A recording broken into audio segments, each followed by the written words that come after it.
The heavy atmosphere of Vespa 9 did not merely sit upon the shoulders of the colonial engineering corps. It pressed with the weight of 1,000 forgotten oceans, a thick, sulphurous soup that turned every movement into a battle against inertia. Silas Thorne adjusted the seals on his pressurized haptic suit, feeling the familiar, grinding resistance of the hydraulic joints as he stepped onto the gantry overlooking the primary geothermal tap. The structure was a jagged monument to human stubbornness, a sprawling network of carbon steel beams and reinforced titanium plating that pierced the crust of a world never intended to host life. Below him, the magma rivers of the planet's mantle churned with a violent, rhythmic intensity, casting a flickering, bruised purple light across the faces of the crew. They were not here as explorers or conquerors in the traditional sense, but as harvesters of raw, unbridled energy, tasked with fueling the jump gates that linked the scattered remnants of the human diaspora. The air inside the station smelled of ozone and recycled sweat, a sharp contrast to the toxic, swirling mists beyond the reinforced transparasteel viewports. Silas watched as a heavy-lifting drone struggled to stabilize a cooling conduit, its thrusters fighting the unpredictable thermal updrafts that rose from the depths. This was the frontier of the Sol Sector Hegemony, a place where the margin for error was measured in millimeters and seconds. To his left, a technician named Vane tapped a series of commands into a ruggedized terminal, the dull green glow of the screen reflecting in his tired eyes. Vane did not speak. On Vespa 9, breath was a commodity better saved for labor than conversation. The silence of the station was not an absence of sound, but a constant, low-frequency thrum of machinery working at the edge of its mechanical tolerance. Silas looked out toward the horizon, where the jagged peaks of the obsidian range tore through the clouds like the teeth of a subterranean beast. Somewhere out there, the automated scouts had detected a shift in the tectonic plates, a warning that the planet was preparing to reclaim the ground the hegemony had stolen. It was a familiar cycle of expansion and catastrophe, a dance that humanity had mastered over centuries of displacement. They built until the world broke, then they reinforced the foundations and built higher. The grit of the planet seemed to find its way through even the most sophisticated filters, a fine, metallic dust that coated every surface and settled in the creases of their skin. Silas felt the vibration through the soles of his boots, a deep, resonant shudder that signaled the activation of the secondary turbine. The power output spiked, the needles on the analog backups jumping into the red before settling back into a shaky equilibrium. This was the life they had chosen, or perhaps the life that had been chosen for them by the necessity of survival in a galaxy that offered no easy harbor. Every bolt tightened, every weld inspected, was a defiant act against a universe that preferred the cold stillness of entropy. Silas moved toward the lift, his movements methodical and slow, his mind already calculating the stresses on the primary support columns. He knew that the next few hours would determine whether the station held or whether it would become another graveyard of ambition in the dark. The crew moved like ghosts through the dim corridors, their shadows elongated by the harsh industrial lighting, each person a vital gear in a machine that could not afford to stall. There was no room for error, no space for the luxury of hope, only the relentless, grinding reality of the work. As the lift descended into the heart of the planet, Silas Thorne closed his eyes and listened to the scream of the metal, a sound that told him exactly how much more the Iron Lattice could take before it finally snapped. The descent took several minutes, the lift cage rattling against the guide rails as it passed through the layers of reinforced insulation. Silas could feel the temperature rising despite the powerful cooling units humming within the walls of the elevator. When the doors finally hissed open, he was met by a wall of heat and the deafening roar of the primary pressure chambers. This was the sub-level 4, the gut of the operation, where the raw heat of the planet was converted into the refined plasma that powered the Hegemony's fleet. The floor was a grate of heavy industrial mesh, allowing the scorching air to circulate, though it did little to alleviate the oppressive humidity. Silas stepped out, his boots clanging against the metal, and made his way toward the central monitoring hub. A group of laborers were manually adjusting the tension on the containment cables, their bodies glistening with moisture, their faces set in grim expressions of focus.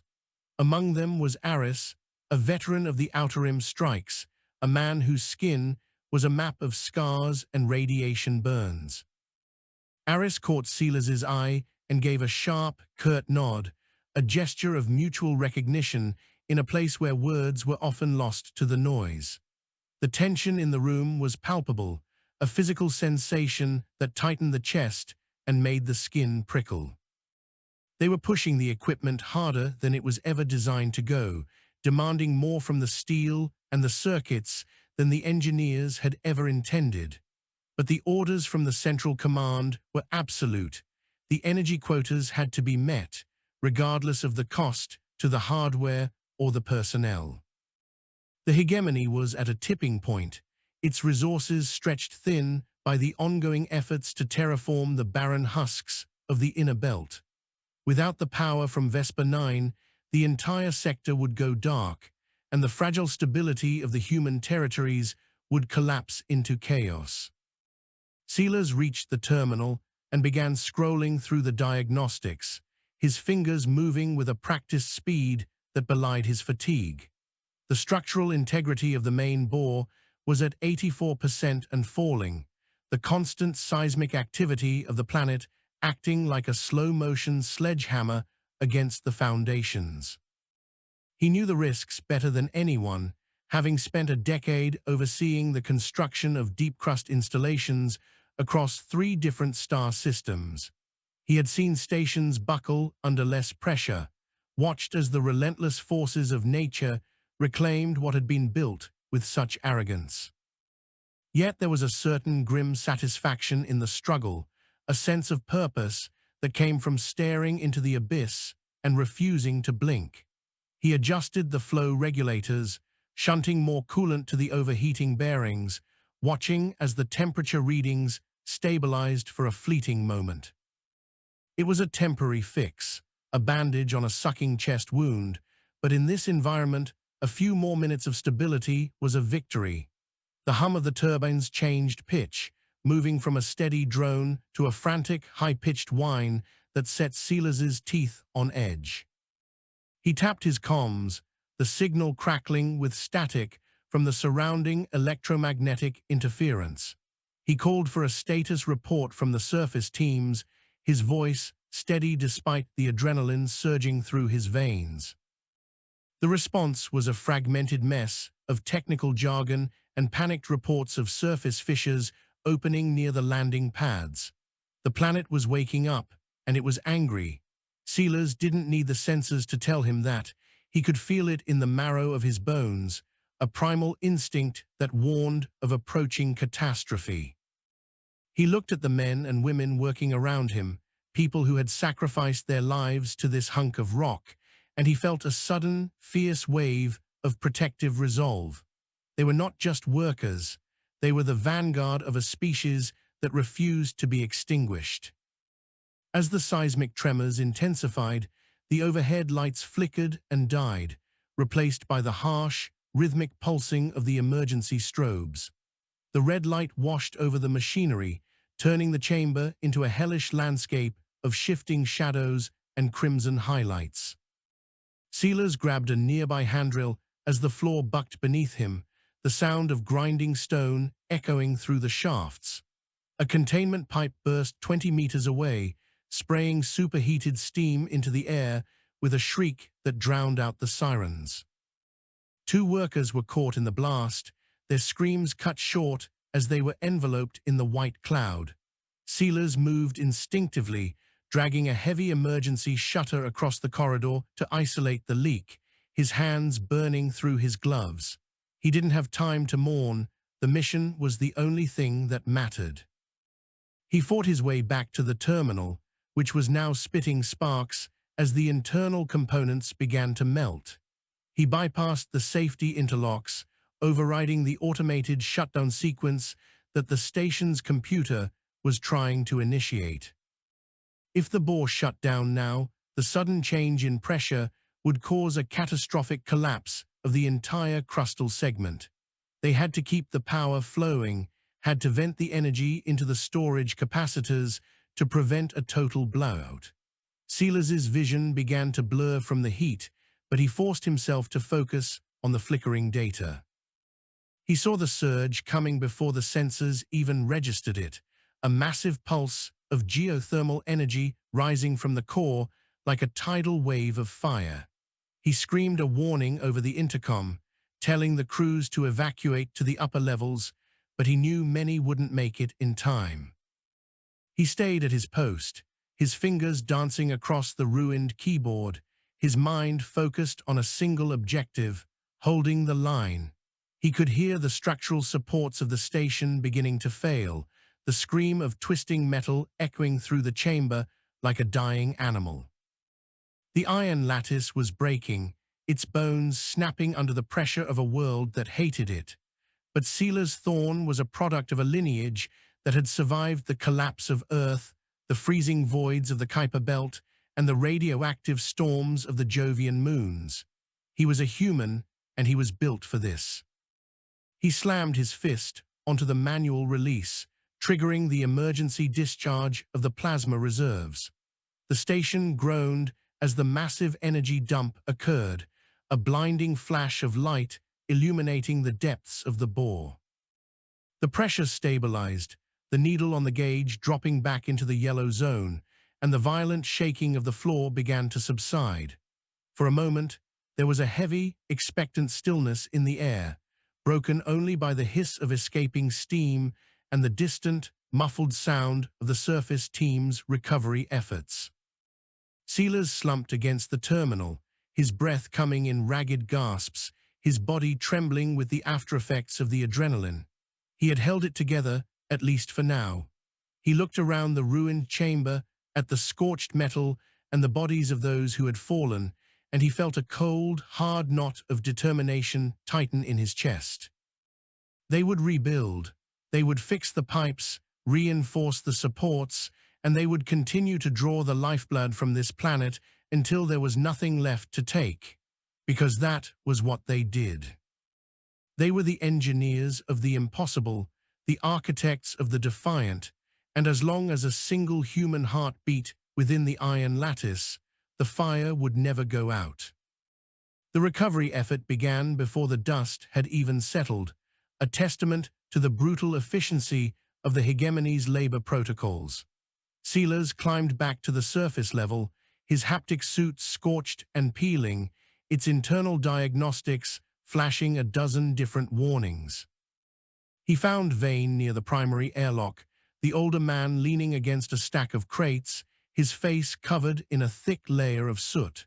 They didn't speak, but Vane handed Silas a flask of recycled water, the liquid tasting of plastic and minerals. It was the best thing Silas had ever tasted. Around them, the station was a hive of activity, with repair drones buzzing through the corridors and teams of mechanics assessing the damage to the primary turbines. The cost of the surge had been high, 14 dead, dozens more injured, and the structural integrity of the lower levels compromised beyond simple repair.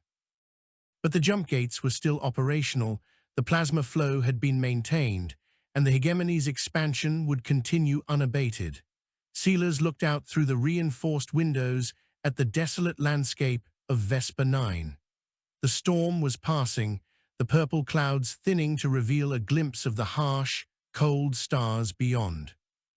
He knew that the respite would be brief, that the planet was merely gathering its strength for the next assault, but he also knew that his people would be ready. They would innovate, they would adapt, and they would meet the next crisis with the same grim resolve that had carried them across the stars. He saw a group of new recruits being led off a transport shuttle, their faces pale and eyes wide as they took in the devastation of the station. They looked young, untested, and completely unprepared for the reality of life on the edge of the galaxy. Silas felt a twinge of something like pity, but he suppressed it. They would learn just as he had. They would learn that the universe didn't care about their dreams or their fears, only about their ability to survive the pressure. He stood up, his joints protesting the movement, and began walking toward the engineering bay. There were new blueprints to review, new reinforcements to calculate, and a world that still needed to be broken to his will. The Iron Lattice was more than just a station. It was a promise made by a species that had long ago forgotten how to surrender. As he walked, the rhythm of the machinery began to pick up again, a steady, pulsing beat that echoed the defiant thrum of his own heart. The work was never finished, and as long as there was a frontier to push and a world to tame, Silas Thorne would be there, standing on the edge of the abyss, holding the line with nothing but steel and sheer, blood-minded human will. The evening shift brought a new set of challenges as the seismic reports indicated a secondary fault line had shifted under the primary storage tanks. Silas spent the next 5 hours in the crawl spaces beneath the main floor, his hands slick with hydraulic fluid as he manually bypassed the leaking valves. The air was thin and smelled of burning insulation, a scent that had become the permanent backdrop of his existence. He worked with a cold, clinical focus, his mind a whirlwind of structural equations and fluid dynamics. He didn't think about the heat, or the danger, or the exhaustion that threatened to pull him under. He thought only of the welds, the seals, and the integrity of the system. He was a creature of the machine, an extension of the steel and the wire that kept the darkness at bay. When he finally crawled out of the access shaft, his hands were shaking so badly he could barely grip the rungs of the ladder. He found the station manager, a stern woman named Arla, waiting for him in the corridor. She looked at his battered suit and the grime on his face, but said nothing about his physical state.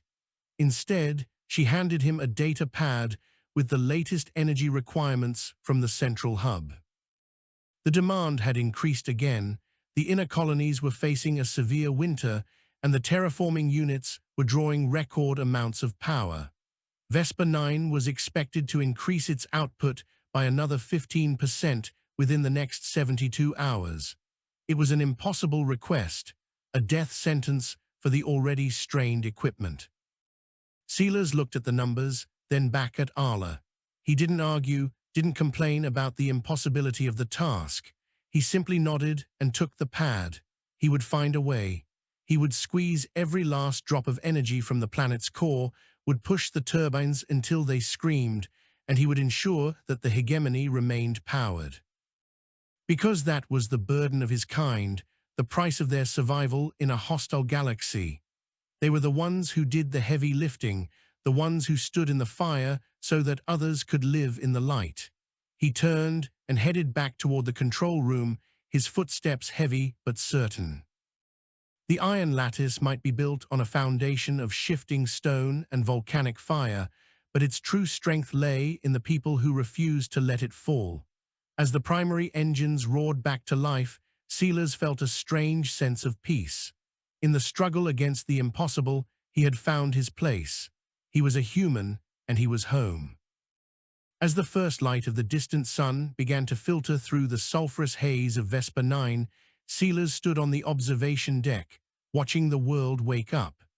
The volcanic vents were still belching fire into the air, and the ground still trembled with the restless energy of the mantle, but the station stood firm. The repairs were holding, the energy flow was steady, and the jump gates were glowing with the blue light of active transit. He knew that today would be just like yesterday, and tomorrow would be no different. There would be more leaks to plug, more failures to compensate for, and more losses to endure.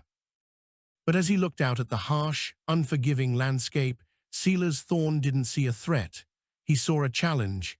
He saw a universe that was trying its best to kill him and failing at every turn. He smiled, a thin, hard expression that didn't reach his eyes, and turned away from the window. There was work to be done. The Iron Lattice was hungry, and the planet was still full of fire. He would feed the machine, would maintain the bridge between the stars, and he would do it with the same relentless, unyielding grit that had defined his species since the first hunter-gatherer had looked at the moon and decided to go there. The galaxy was a big, dark, and dangerous place, but humanity was bigger, darker, and more dangerous when pushed to the edge. Silas walked into the engineering bay, his shadow long and sharp against the metal floor, ready to face whatever the universe decided to throw at him next. He was a builder, a survivor, and a testament to the fact that no matter how much pressure you applied, some things just wouldn't break. The work continued, the fire burned, and the Iron Lattice held its ground in the heart of the storm. The shift change on Vespa 9 brought no relief, only a different flavor of exhaustion. Silas stood at the edge of the secondary excavation pit, watching the massive borehead grind into the crystalline shelf of the lower crust. The sound was a physical assault, a high-pitched shriek of diamond-tipped teeth meeting prehistoric mineral that vibrated through the marrow of his bones. To his right, a heavy-duty loader piloted by a woman named Kestrel maneuvered a slab of raw basalt toward the processing conveyor. Kestrel was one of the few who still preferred manual controls over the Neuralink interface, claiming that the machines had a language of their own that cables couldn't translate. Silas respected that. In a world where every sensor was prone to interference from the planet's erratic magnetosphere, relying on tactile feedback was often the difference between a successful haul and a collapsed tunnel. The air in the pit was thick with particulate matter, a fine gray dust that coated their visors and filled every crevice of their environmental suits. They moved like prehistoric beasts in the gloom, their external floodlights cutting pale, weak swathes through the murk. The geological survey had indicated a pocket of high-density thermal gas trapped beneath the shelf, and the pressure readings were climbing with every centimeter the bore advanced. Silas checked his wrist-mounted monitor, the display flickering with the strain of the local radiation. The numbers were clear. If they hit the pocket without a controlled vent, the entire sector would become a chimney of fire. He signaled for a temporary halt, the sudden cessation of the drilling noise leaving a ringing void in his ears. The silence that followed was heavy, filled with the clicking of cooling metal and the distant, rhythmic thumping of the station's main life support pumps. Silas stepped toward the borehead, his boots crunching on the shattered remnants of the crust. He placed a gloved hand against the housing of the machine, feeling the heat through the reinforced padding of his suit. It was pushing its limits, the internal cooling loops struggling to dissipate the friction-generated energy. He looked up at the ceiling of the cavern, where massive support struts held back the weight of 5 kilometers of rock and ice. The steel groaned, a deep, resonant sound that felt like the planet itself was sighing in its sleep. They were intruders here, parasites siphoning the warmth of a dying world, and Vespa 9 seemed to know it. The crew gathered around the central terminal, their breathing loud and ragged in the communal comms channel. There was no banter, no casual conversation about the colonies or the families they had left behind on the inner worlds. Such things were too fragile to survive the pressure of the pit. Instead, they spoke in the shorthand of technicians, vectors, pressures, flow rates, and failure points. Silas laid out the plan for the manual vent, a dangerous maneuver that required 2 people to descend into the overflow shaft to clear a blockage in the primary valve. It was a suicide mission for most, but for the engineering core of the Hegemony, it was simply the next task on the manifest. Kestrel volunteered before he could even finish the briefing, her voice crackling with a dry, humorless rasp. She had lost her brother to a similar vent failure on a moon in the Centauri system, and there was a grim sense of symmetry in her willingness to face the same fire. Silas didn't try to talk her out of it. He knew that the only way forward was through the heat. He assigned himself as her backup, and they began the descent into the narrow, lightless throat of the overflow shaft. The space was barely wide enough for their suits, the walls slick with condensed sulfur and mineral runoff. As they climbed down the emergency ladder, the temperature spiked, the internal cooling units of their suits whining in a desperate attempt to maintain a livable environment. Silas could feel the sweat stinging his eyes, but he couldn't wipe it away. He focused on the rhythm of his breathing, the steady in and out that served as his only anchor in the suffocating dark. They reached the valve assembly 40 meters down, a massive knot of pipes and actuators that was shaking with the force of the trapped gas. The blockage was clear. A buildup of crystallized silicates had fused the primary gate in a half-open position, preventing the vent from fully engaging. Kestrel pulled a plasma torch from her belt, the blue flame casting long, jagged shadows against the walls of the shaft. She began to cut through the fusion, the sparks flying like miniature stars in the gloom.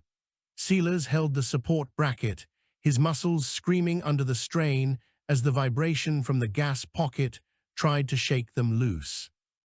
Every second they spent in the shaft was a gamble against the inevitable failure of their life support systems, but neither of them wavered. The work was methodical and agonizingly slow. The silicates were as hard as industrial diamonds, and the heat from the torch was compounding the already lethal ambient temperature. Silas watched the telemetry on his visor, seeing Kestrel's heart rate climb into the danger zone. Her movements were becoming sluggish, her breathing more erratic. He reached out and gripped her shoulder, a silent command to focus. She responded with a sharp jerk of her head and redoubled her efforts. Finally, with a sound like a gunshot, the fused silicate snapped, and the valve groaned as it began to move. Silas didn't wait. He grabbed Kestrel and hauled her toward the ladder as the first hiss of high-pressure gas escaped the seal. They climbed with a frantic, desperate energy, the roar of the venting gas rising behind them like the scream of a trapped god. The heat was a physical wall now, pushing against their backs, melting the outer layers of their thermal shielding. Silas pushed Kestrel up through the hatch, then scrambled after her, slamming the heavy reinforced door shut just as the shaft became a vertical furnace. They lay on the floor of the pit for a long moment, the emergency sprinklers dousing them in a chemical mist that hissed against their scorched suits. Above them, the borehead roared back to life, its path now clear of the pressure pocket. The energy flow to the station stabilized, the needles on the monitors returning to their expected ranges. They had won another few hours of survival. Silas looked at Kestrel, whose visor was cracked from the heat, revealing a single, tired eye. She didn't say thank you, and he didn't offer any praise. They simply stood up, checked their equipment, and went back to work. The Hegemony didn't reward bravery with medals. It rewarded it with more responsibility, more danger, and the continued privilege of breathing the recycled air of the frontier. By the time the shift ended, the excavation pit had been secured, and the primary bore had reached the target depth. The energy output of the station spiked as the new geothermal taps were brought online, the jump gates on the surface glowing with a renewed intensity.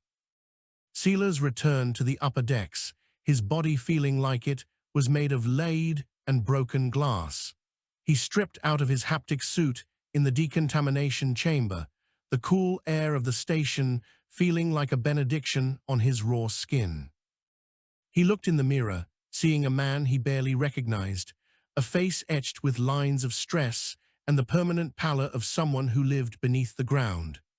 He had been on Vespa 9 for 3 years, and in that time, he had forgotten the color of a natural sky or the feeling of wind that wasn't generated by a ventilation fan.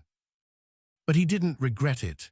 There was a clarity in this life, a stripping away of all the unnecessary noise of civilization until only the core of a person remained. Out here, you were only as good as the work you did and the people you stood beside. He walked through the mess hall, grabbing a tray of nutrient paste and a cup of bitter synthetic stimulant. The room was filled with other workers, a silent assembly of the scarred and the weary. They were the foundation upon which the human empire was built, the unacknowledged laborers who kept the lights burning in 1,000 distant star systems. They didn't need recognition, they needed the machines to keep running. Silas found a seat near the window, looking out at the eternal storm of Vespa 9. He could see the lights of the repair crews moving across the hull of the station, like fireflies caught in a gale. They were small, insignificant things in the face of the universe's vast indifference, yet they persisted. That was the essence of the species, the stubborn refusal to admit defeat even when the ground was literally melting beneath their feet. The second half of the day was spent in the long-range communications array, trying to pierce through the solar interference to receive the latest updates from the core worlds. The news was never good. Resource shortages, political infighting, and the slow, grinding pressure of a population that had outgrown its borders. The Hegemony was a giant with feet of clay, its survival dependent on the constant influx of energy and raw materials from places like Vespa 9. Silas watched the data streams, filtering out the propaganda and focusing on the logistics.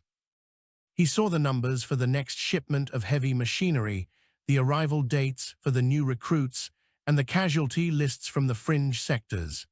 It was a cold, mathematical view of existence, but it was the only one that made sense anymore. He sent back his own reports, a detailed accounting of the station's status and the projected energy yields for the next quarter. He didn't mention the lives lost or the close calls in the pit. Those were expected variables in the equation of expansion. When he finally logged off, the station was entering its artificial night cycle, the lights dimming to a low amber to help the crew maintain their circadian rhythms. Silas walked the perimeter of the engineering deck, his footsteps echoing in the quiet. He stopped at the primary observation port, looking down into the glowing heart of the planet. The magma flows were moving with a strange, liquid grace, a river of fire that had been flowing since the dawn of time. He realized then that Vespa 9 wasn't trying to kill them. It was simply existing, and they were the ones who had introduced conflict by trying to harness its power. The planet was a force of nature, and humanity was a force of will. The two would continue to clash until one was consumed or the other moved on. Silas Thorne knew which one he bet on. He turned away from the window and headed toward his bunk, his mind already beginning to map out the repairs needed for the morning shift. The Iron Lattice was strong, but it required constant vigilance to remain so. As he lay down, the distant thrum of the turbines lulled him into a shallow, dreamless sleep, the sound of the machine the only lullaby he needed. The morning came with a sudden, violent jolt as a tectonic shift sent a shockwave through the station. Silas was out of bed before the alarm even sounded, his hands instinctively reaching for his suit. The emergency lights were already pulsing, and the intercom was alive with the frantic reports of the perimeter teams. A massive fissure had opened up directly beneath the northern landing pads, threatening to swallow the primary supply shuttle that had arrived only hours before. Silas ran through the corridors, his heart hammering against his ribs, his mind racing through the structural implications of a north side collapse. He reached the command center to find Arla staring at a holographic display of the station's foundations. The situation was critical. The shift had sheared through the primary stabilizer pylons, and the entire northern wing was tilting at a dangerous angle. If they didn't stabilize the ground immediately, the structural integrity of the entire station would be compromised. Silas didn't wait for orders. He gathered a team of heavy riggers and headed for the surface, the airlock hissing open to reveal a world of chaos. The storm had intensified, the wind whipping the sulphurous clouds into a frenzy that reduced visibility to a few meters. They moved toward the landing pads, their suits anchored to the safety rails by heavy magnetic tethers. The ground was literally pulling apart, a yawning chasm of orange fire opening up beneath the landing struts of the shuttle. The pilot was trying to lift off, but the shifting ground had jammed the docking clamps, pinning the ship to the crumbling concrete. Silas shouted instructions over the comms, directing the riggers to deploy the emergency stasis fields to hold the fissure long enough to cut the shuttle free. They worked with a frantic intensity, the heat from the chasm melting the soles of their boots as they moved. Silas grabbed a heavy industrial cutter and moved toward the jammed clamp, the metal of the shuttle groaning under the tension. The sparks from his cutter were immediately lost to the wind, but he didn't stop. He could feel the ground vibrating beneath him, the sound of the planet's crust tearing apart like wet paper. With a final, violent snap, the clamp gave way, and the shuttle roared into the air, its thrusters kicking up a cloud of ash and debris that nearly knocked Silas off the pad. He watched it disappear into the clouds, then signaled for his team to retreat. They made it back to the airlock just as the landing pad slid into the abyss, the sound of the collapse echoing like thunder. Inside the station, the tilt had been halted by the emergency stabilizers, but the damage was severe. They had lost the northern pads, but they had saved the shuttle and the lives of its crew. Silas leaned against the cold metal of the airlock wall, his breath coming in short, sharp bursts. It was just another day on Vespa 9. The planet had taken a bite out of them, but they were still standing. He looked at his hands, which were shaking with a combination of adrenaline and exhaustion. He forced them to be still. There was no time for weakness. There were repairs to be made, systems to be rerouted, and a world that still needed to be tamed. The struggle was eternal, but so was the resolve of the people within the Iron Lattice. They would hold, they always did. The aftermath of the northern pad collapse left a jagged scar across the station's structural telemetry. Silas stood in the environmental control hub, his eyes tracing the red cascading lines of the atmospheric scrubbers. The breach had introduced a surge of sulfur dioxide into the secondary ventilation loops, and the scrubbers were laboring at 98% capacity to keep the air breathable. The smell of rotten eggs and burnt copper had become a permanent resident of the corridors, a physical reminder of how thin the barrier was between the colonial crew and the caustic reality of Vespa 9. Beside him, a fluid dynamics specialist named Hayes adjusted the magnetic baffles on the primary intake. Hayes was a woman of few words and even fewer smiles, her fingers moving with the precision of a watchmaker despite the bulky, reinforced gauntlets of her utility rig. She didn't look up from her work as Silas approached, her focus entirely on the delicate balance of the gas exchange chambers. The station was breathing heavily, a mechanical beast gasping for air in a room filled with smoke. Silas checked the integrity of the seals on the manifold, finding a hairline fracture that was weeping pressurized coolant. He didn't call for a repair bot. The automated units were already overstretched, busy patching the hull breaches on the upper observation decks. He pulled a canister of rapid seal foam from his belt and applied it to the crack, watching the chemical reaction harden into a dull, ugly gray patch. It was a makeshift solution, a temporary plug in a system that was slowly unraveling under the environmental stress. The shift dragged on into a blur of technical emergencies and structural audits. Silas found himself in the undercity of the station, a labyrinth of pipes and conduits that served as the circulatory system for the entire colony. The heat here was a stagnant, heavy presence that seemed to coat the lungs with every breath. He was hunting a phantom vibration that had been reported by the seismic sensors, a rhythmic thrumming that didn't match the frequency of the turbines or the tectonic plates. He moved through the narrow crawl spaces, his flashlight beam cutting through the gloom to reveal the sweat-slicked walls of the maintenance tunnels. He found the source near the primary heat exchangers, a loose harmonic dampener that was vibrating against the reinforced bedrock. The bolt had sheared off, leaving the massive steel plate to rattle like a drum against the stone. Silas braced himself against the wall, using a hydraulic pry bar to wedge the plate back into its housing. The effort sent a jolt of pain through his shoulder, a reminder of the strain he had put on his body during the shuttle rescue. He ignored it, focusing on the mechanical problem at hand. He swapped the sheared bolt for a high-tension replacement, torquing it down until the vibration finally ceased.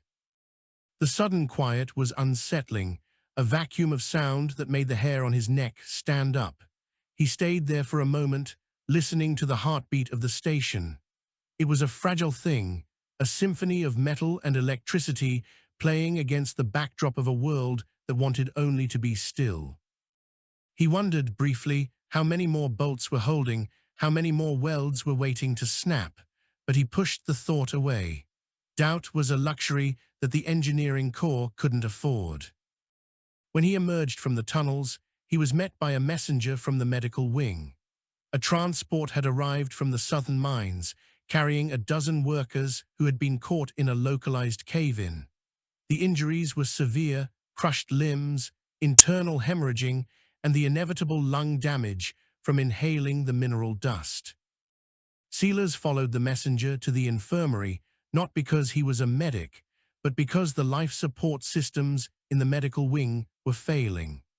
The power surge from the tectonic shift had fried the backup generators, and the primary line was struggling to maintain the voltage needed for the surgical pods.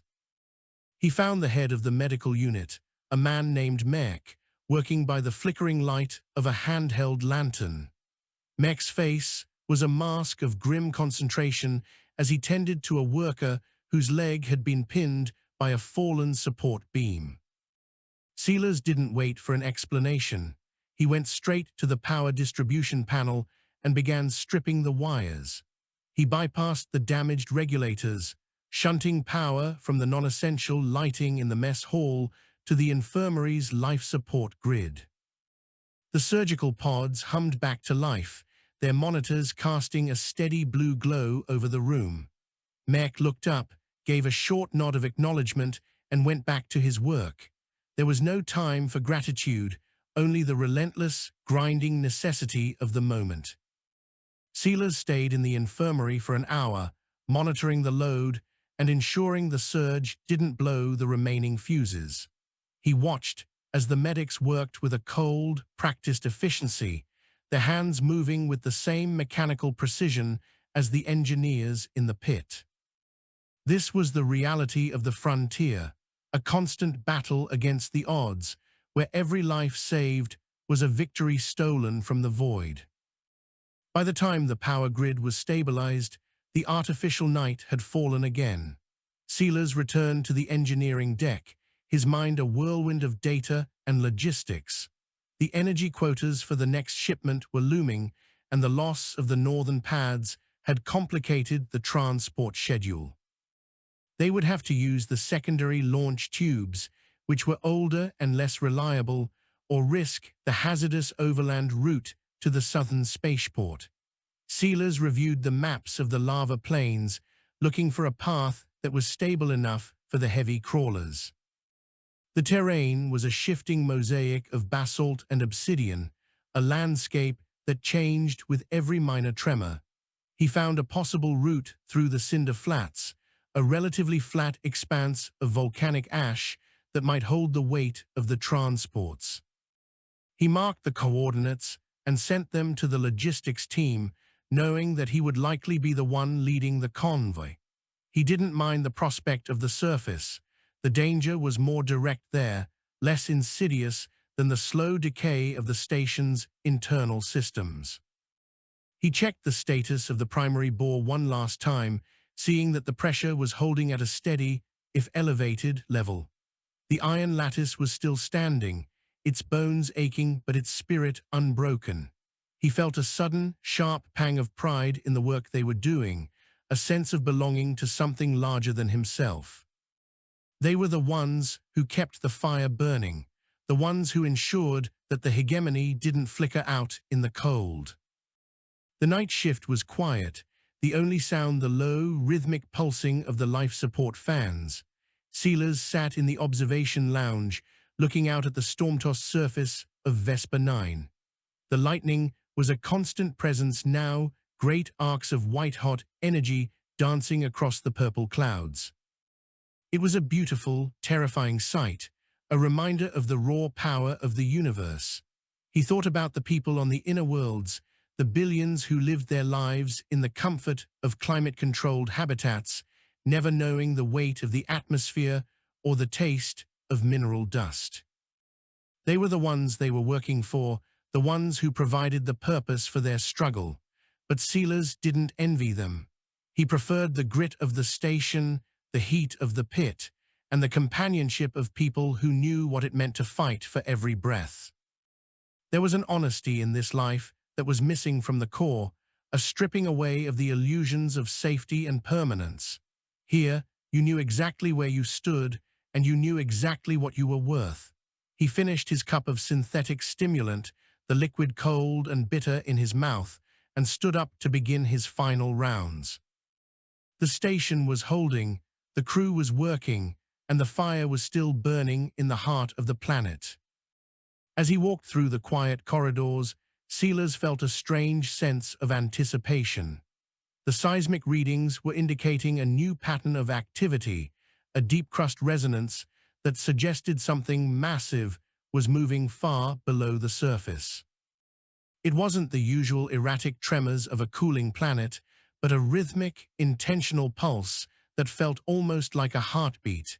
He didn't know what it was, and he didn't know if it was a threat, but he knew that he would be ready for it.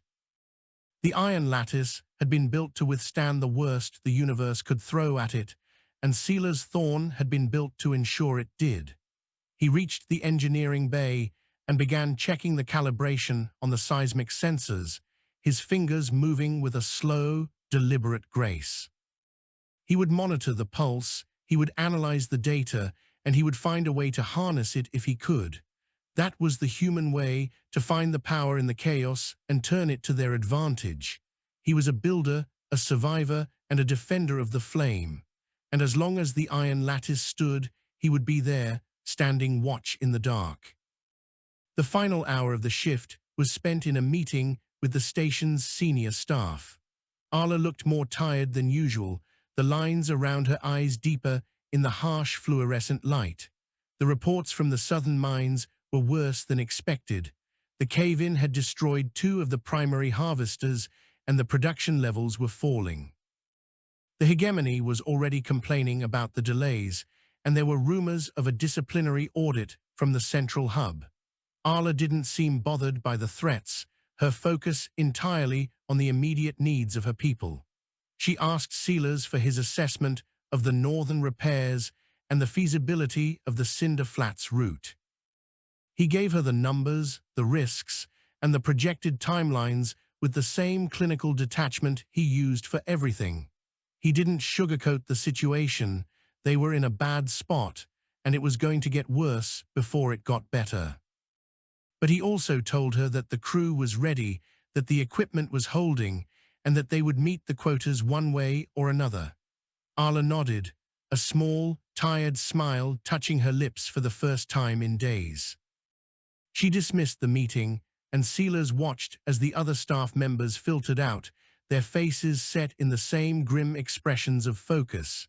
He stayed behind for a moment, looking at the holographic map of the station. It was a small, fragile bubble of life in a vast, hostile ocean, but it was their bubble, and they would defend it until the end. Silas turned off the map and walked out into the corridor, his footsteps echoing in the silence of the night cycle. The work was never finished, but for now, it was enough. The overland trek across the cinder flats began under a sky the color of a fresh bruise. Silas sat in the commander's seat of the lead crawler, a massive, six-wheeled behemoth of reinforced plating and independent suspension. Behind him, 3 more transports trailed in a staggered line, their hulls coated in the thick, conductive grime that passed for dust on Vespa 9. The mission was straightforward in theory, but lethal in practice. Transport the remaining plasma capacitors to the southern spaceport before the atmospheric interference rendered the primary flight paths completely impassable. The ground beneath the massive tires was not solid earth. It was a treacherous crust of cooled slag and volcanic ash that hid pockets of superheated gas and liquid sulfur. Silas kept his eyes glued to the forward-looking infrared sensors, watching for the telltale heat signatures of a ground collapse. Beside him, a navigator named Vance worked the sensor arrays, his hands dancing across a haptic interface that translated the sonar pings into a 3-dimensional map of the terrain. Vance was young, one of the newer arrivals Silas had seen at the airlock weeks ago, but the boy had a steady hand and a quick mind. He didn't look at the horizon. He looked at the data, knowing that out here, the eyes could be deceived by the shimmering heat mirages, but the math never lied. The vibration of the crawler was a constant, low-frequency bone shaker that made speech difficult and prolonged thought a chore. Silas adjusted the gain on the external microphones, listening to the crunch of the tires. Every few minutes, a sharp crack would echo through the hull, the sound of a basalt shelf snapping under the weight of 80 tons of human machinery. They were moving at a crawl barely 12 kilometers per hour, but even at that speed, the momentum was a dangerous thing. A sudden dip or a hidden vent could send the entire convoy into a roll from which there would be no recovery. Silas tapped the comms to check in with the rear vehicles. The responses were brief, clipped bursts of technical status, engine temps within limits, tire pressure holding, seal integrity green. They were a kilometer into the flats when the first real obstacle appeared, a jagged ridge of obsidian that had been thrust upward by a recent tremor, blocking the planned route like a wall of black glass. Silas didn't hesitate. He ordered the convoy to a halt and prepared to disembark. They couldn't go around. The ground to the east was a literal swamp of molten lead, and the west was a sheer drop into a magma canyon. They would have to blast a path. Stepping out onto the surface of Vespa 9 was like walking into a blast furnace. Even with the advanced cooling systems of his haptic suit, Silas could feel the radiant heat from the ground soaking through the soles of his boots. The wind was a physical force, carrying with it the grit that pitted his visor in seconds.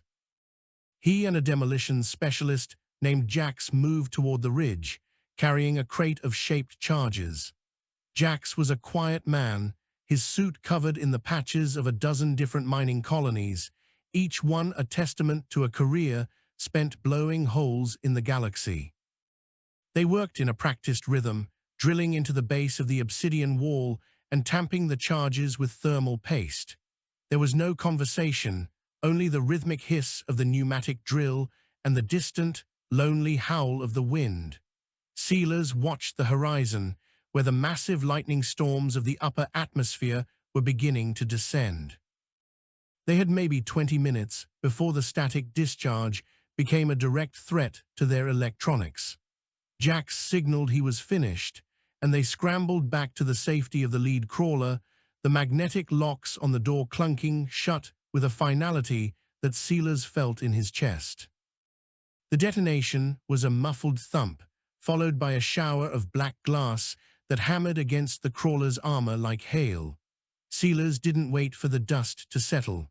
He pushed the throttle forward, the massive electric motors whining as they fought for traction in the newly created debris.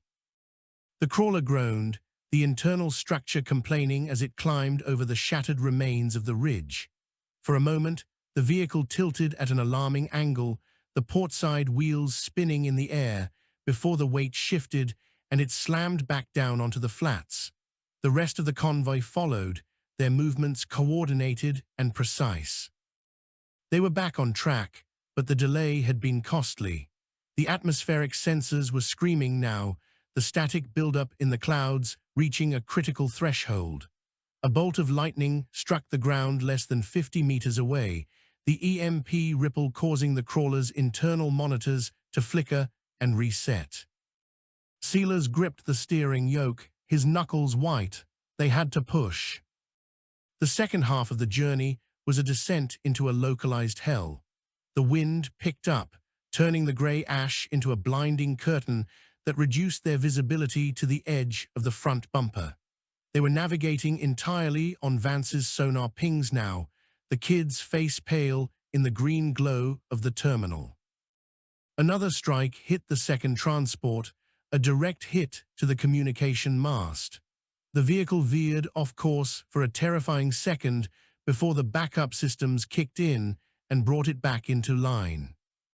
Silas could feel the sweat pooling in his suit, his muscles twitching with the effort of keeping the heavy machine steady against the buffeting winds. This was the raw, unpolished edge of human ambition, 4 metal boxes crawling across a world that hated them, carrying the fuel for a civilization that would never know their names. It was a beautiful, terrible irony that Silas didn't have time to appreciate. He was focused on a single point on the HUD, the blinking icon of the southern spaceport. When the port finally appeared through the gloom, it looked less like a sanctuary and more like a fortress. Built into the side of a dormant caldera, its massive blast doors were the only thing that stood against the encroaching storm. Silas signaled the port authority, the signal buried under a mountain of static, but the doors began to grind open nonetheless. They drove the convoy into the pressurized docking bay, the transition from the chaos of the surface to the relative calm of the hangar, causing a momentary wave of vertigo.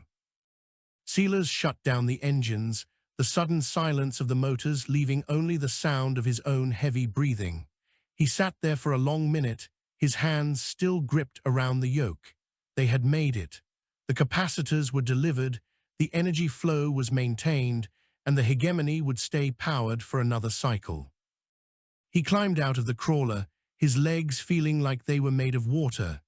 Jax and Vance were already on the hangar floor, looking up at the battered, scorched hulls of their vehicles. They looked like they had been through a war, which, in a sense, they had. The port commander, a man Silas had never met, approached them with a data pad, his expression one of professional indifference. He verified the shipment, noted the damage to the second transport, and signed off on the manifest. No congratulations, no medals, just the next line of the logbook. Silas didn't mind. He wasn't here for the accolades. He walked over to a nearby railing, looking down into the massive staging area where the shuttles were being prepped for launch. In a few hours, these capacitors would be in orbit, and by tomorrow, they would be feeding the jump gates. The work was constant, the cost was high, but as Silas looked back at the cinder flats through the closing blast doors, he felt that familiar, cold spark of defiance. Vesper 9 had tried to stop them, and Vesper 9 had failed. He turned toward the mess hall, his mind already turning to the return trip. The Iron Lattice needed its engineers, and there was always another ridge to blast, another leak to plug, and another day to win. The return journey, however, would have to wait. As Silas entered the port's central hub, the emergency sirens began to wail, not the localized alarm of a pressure leak, but the deep, thrumming resonance of a planet-wide seismic event. The ground beneath the port, supposedly anchored to the most stable rock on the hemisphere, began to roll in a way that made Silas's stomach turn. He grabbed a support pillar as the ceiling began to shed dust and rivets. This wasn't a tectonic shift, it was a crustal displacement. On the monitors, the holographic map of the station they had just left, the Iron Lattice, blinked once and then turned a violent, bleeding red. Silas stared at the screen, a cold dread washing over him. The pulse he had felt earlier, the rhythmic heartbeat of the planet, had finally found its voice. Vesper 9 wasn't just waking up, it was screaming.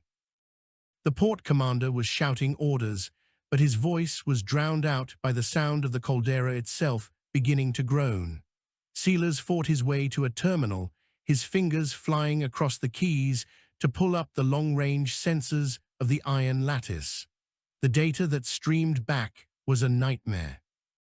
The primary bore had turned into a volcano, the pressure they had been harvesting for years finally blowing the seals and turning the station's heart into a geyser of magma. He saw the life support readings for sublevel 4 drop to 0 in a heartbeat. He saw the structural integrity of the main spire plummet. He thought of Arla, Hayes, and the hundreds of workers still trapped in those corridors. He didn't think, he acted. He ran back toward the lead crawler, Jax and Vance right on his heels. They didn't need to be told where they were going. The spaceport was safe, but the station was dying, and they were the only ones with the heavy gear close enough to do anything about it. As the blast doors opened again to the screaming wind, Silas Thorne didn't see a storm. He saw a path.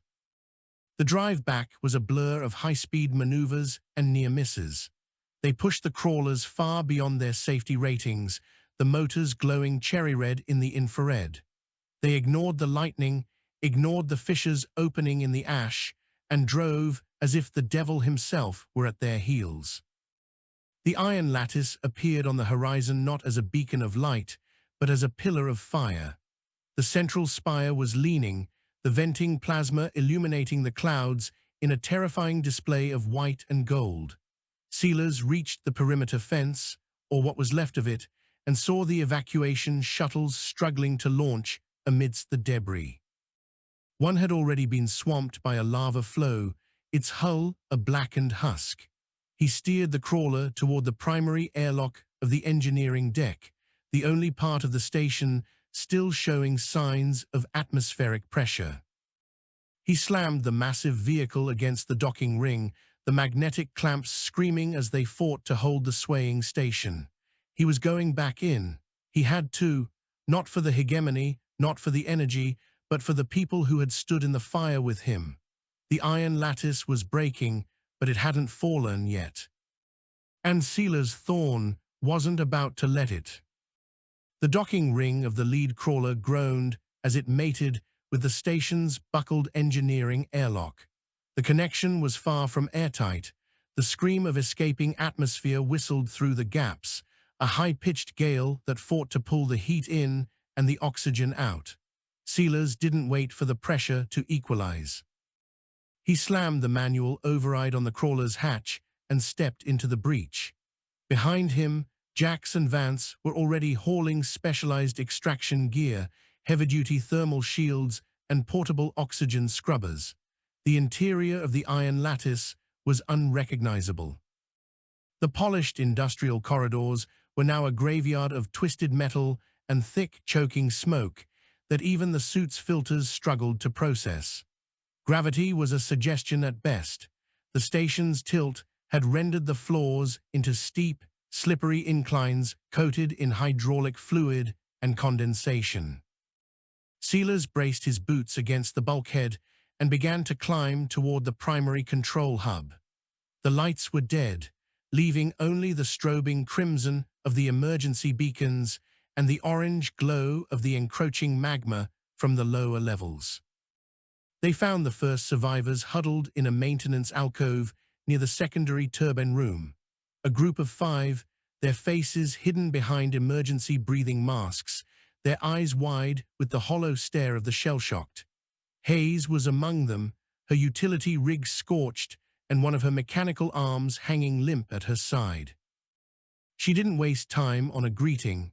She pointed toward the central elevator shaft, which was now a vertical chimney of rising heat.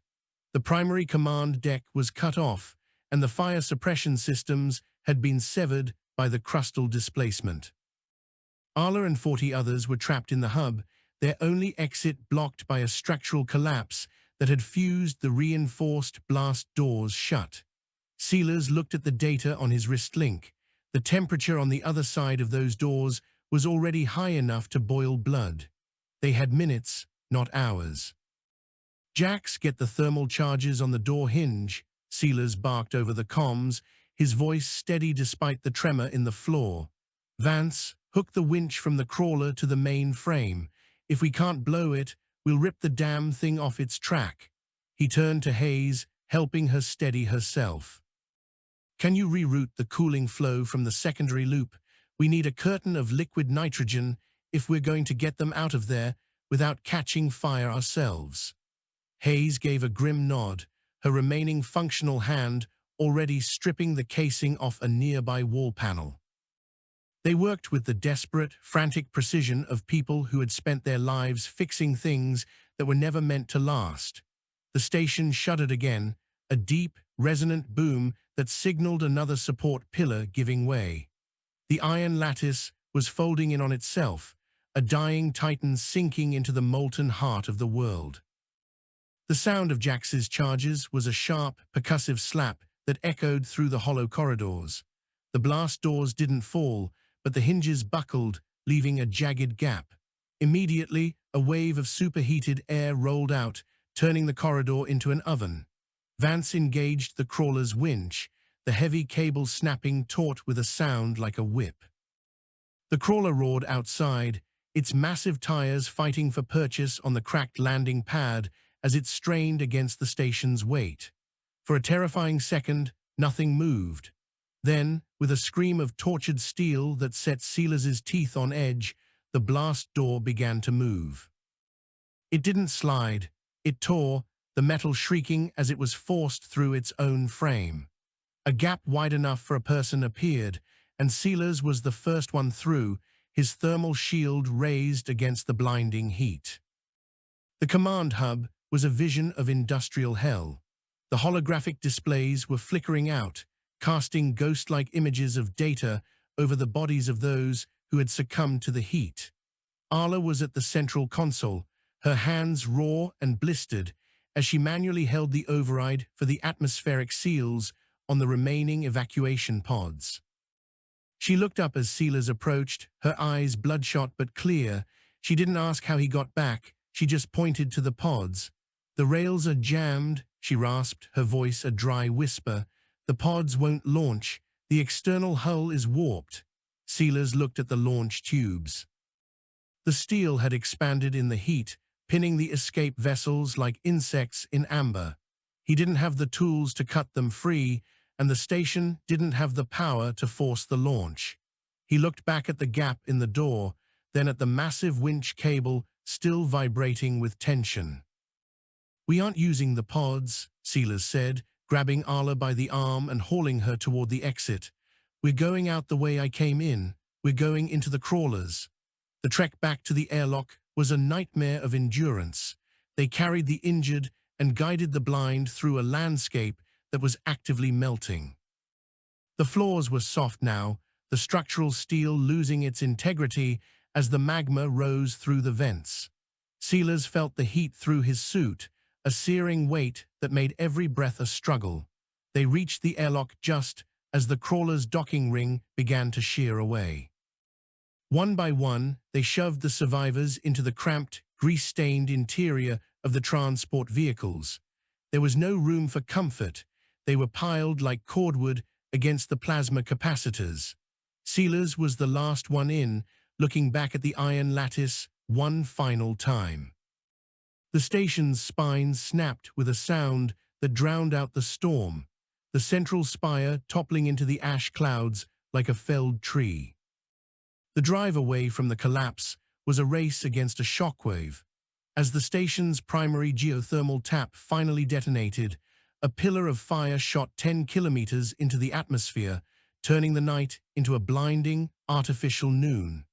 The lead crawler was hit by a wall of compressed air and ash that nearly flipped it.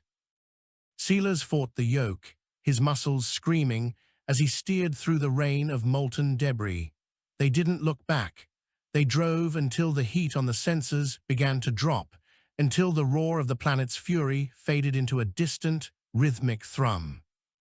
They were 20 kilometers away when the crawler finally ran out of power, its batteries drained by the rescue and the brutal terrain. Silas sat in the silence that followed, the only sound the ragged breathing of 48 survivors in a space meant for 6. They were covered in soot, burned and broken, but they were alive. Arla moved through the crowd, checking pulses and offering the few remaining sips of water. She eventually found her way to the front, leaning against Silas's seat. They looked out through the reinforced viewport at the distant glow of the ruins. The Iron Lattice was gone. The energy flow was severed. The Hegemony would wake up to a cold, dark sector, and the audits would surely come for those who had failed to meet the impossible quotas. But as the first light of a new, sulphurous dawn began to creep over the horizon, Silas Thorne felt a strange, weary peace. They had lost the machines, the steel, and the station. But the grit, the raw, unyielding core of the people who had built it, remained. They would find another rock, they would build another lattice, and they would keep the fire burning because that was the only way they knew how to live. Silas closed his eyes, his hands finally relaxing their grip on the wheel, and for the first time in years, he didn't dream of the machine. He just slept. The transition from the cramped, humid interior of the lead crawler to the sterilized halls of the southern spaceport was a blur of white light and cold oxygen. Silas stood by the primary hangar doors, his haptic suit finally stripped away to reveal the raw, red welts where the cooling mesh had failed. He watched as the medical teams moved among the survivors of the Iron Lattice. They were efficient, distant, and dressed in pristine white, a stark contrast to the grease-stained, soot-covered engineers who had just clawed their way out of the earth. The air here felt thin, lacking the heavy, metallic tang of the station. It felt like a lie. Every time Silas closed his eyes, he still felt the rhythmic thrum of the geothermal tap, a phantom heartbeat that refused to stop. The Hegemony's response was as swift as it was bloodless. Within 6 hours of their arrival, a high-level oversight committee had landed, their sleek, chrome-plated shuttles taking up the berths meant for supply ships. They didn't come with extra medicine or comfort for the displaced. They came with data pads and non-disclosure agreements. Silas sat in a small, windowless briefing room facing 3 men in charcoal-gray tunics. They wanted to know about the failure of the primary bore. They wanted to know if the structural compromises were a result of human error or a lack of maintenance. They didn't ask about the 48 people Silas had hauled through a furnace. To them, the Iron Lattice was an entry on a balance sheet that had suddenly turned red, and they were looking for someone to hold the pen. The planet shifted, Silas said, his voice like gravel grinding on stone. He didn't look at the lead investigator, a man whose skin was too smooth for someone who lived in deep space. We were harvesting at 112% capacity for 18 months. The steel wasn't designed for those loads, and the crust finally reached its limit. No one failed the machine. The lead investigator tapped a stylus against his lip. The Hegemony requires that energy master engineer. Without Vesper 9, the jump gates in this sector are running on emergency reserves. We are looking at a 50% reduction in transit for the next 3 quarters. Do you understand the economic impact of that? Silas leaned forward, the motion making his scorched ribs protest. I understand that the floor of my station turned into liquid. I understand that my crew stayed at their posts until the air in their lungs caught fire. If you want someone to blame for the physics of a tectonic displacement, go talk to the planet." He stood up before they could dismiss him, his boots clicking with a heavy, defiant rhythm against the composite floor. He walked out of the briefing room and headed toward the observation deck that overlooked the caldera. He found Arla there, her hands wrapped in thick white bandages, staring out at the horizon where the Iron Lattice used to be. The storm had finally broken, leaving the sky a pale, sickly yellow. In the distance, the black pillar of smoke from the station's remains was the only thing that interrupted the flat expanse of the volcanic plains. "They're going to decommission the site," Arla said without turning around. "They say the risk of a secondary eruption is too high. They're moving the survivors to the ice mines of Boreas 4. It's a punishment detail, sealers. They want us out of the way so we don't remind the colonies that the frontier isn't as safe as the brochures claim." "Boreas is cold," Silas remarked, standing beside her. "The equipment there is second-generation junk. The permafrost eats through thermal seals in a month." Arla finally looked at him, a ghost of a smile touching her cracked lips. "Then, it sounds like they're going to need some decent engineers." There was no ceremony for the end of the Iron Lattice. No flags were lowered, and no speeches were made. The survivors were loaded onto a heavy-lift freighter normally used for hauling raw ore. Silas sat on a hard metal bench in the cargo hold, his back against a crate of salvaged tools. He looked around at the faces of his crew, Kestrel, Hayes, Jax, Vance, and the others. They were bruised, tired, and headed toward a frozen hell on the other side of the sector, but there was no despair in their eyes. There was only the same grim, unyielding focus that had defined them on Vesper 9. They were the people who built things where nothing was meant to grow, the ones who kept the dark at bay with nothing but a wrench and a refusal to die. As the freighter cleared the atmosphere and the stars began to sharpen in the darkness of the void, Silas felt the weight of the planet finally lift. He reached into his pocket and pulled out a small, jagged piece of obsidian he had picked up on the cinder flats. It was cold now, its fire gone, but it was solid. It was a piece of the world they had fought, a trophy from a battle that would never be recorded in any history book. He turned it over in his hand, feeling the sharp edges. The Hegemony thought they were sending them to the ice to fade away, to be buried under layers of frozen methane and forgotten. But Silas knew better. It didn't matter if it was fire or ice, vacuum or pressure. Wherever they went, they would build. They would find the heat in the cold, the power in the waste, and they would carve a home out of the impossible once again. The Iron Lattice wasn't a place, it was the people, and as long as they were breathing, the work would continue. Silas leaned his head back against the hull of the ship, listening to the hum of the engines. It was a different sound than the turbines of Vesper 9, but it was still a machine, and a machine could always be improved. He closed his eyes, and this time he didn't just sleep. He started to plan. The galaxy was a vast, indifferent graveyard of failed ambitions, but humanity was the grit in the gears of the universe. They didn't ask for permission to exist. They simply built the foundations and refused to move. Silas Thorne felt the vibration of the ship through his spine and smiled. He was an engineer of the Hegemony, a survivor of the fire, and he was ready for the frost. The fire was out, but the iron was forged.